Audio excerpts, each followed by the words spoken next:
You know, guys, when it comes to the gym, ultimately you get out what you put in. The more effort you bring to the gym, the better the results, right?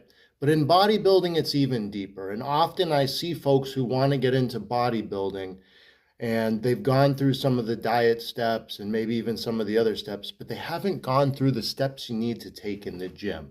You're not going to be a great bodybuilder if you're not a great lifter at the gym. You have to think about that logically, right? You're not going to develop the maximum potential for your muscles if you're not working at certain strength standards, right? That's common sense, but a lot of people don't think about it that way.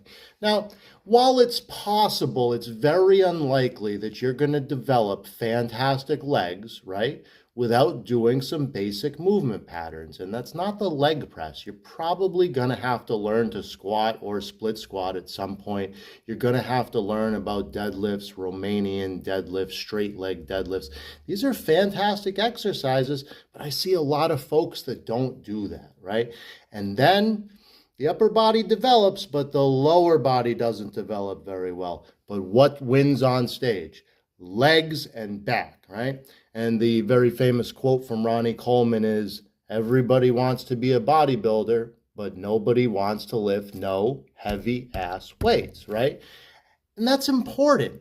The legs don't respond to all of that lightweight stimulus. Why? Because they're used to lightweight stimulus. How many steps do you take in a day? 10,000, 15,000, 20,000 steps up and down the stairs, one leg supporting all of your body weight.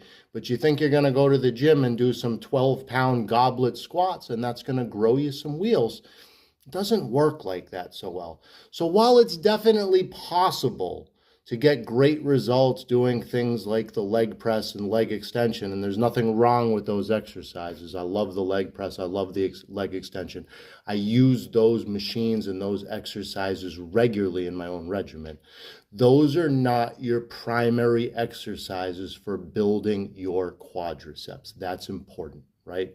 When you're building your glutes and your hams, the hamstring curl is a great exercise, but you're not thinking about movement from the hips, right? So you're going to have to learn about Romanian deadlifts. You're going to have to learn about hip thrusts, maybe straight leg deadlifts. And while it's possible to do some of these things on the machine, it's much easier to overload and learn about form technique with a barbell or a pair of dumbbells, if that's the case. So before you guys think about stepping on stage the next time, the posing is important. We always talk about great posing, but having a great base of muscular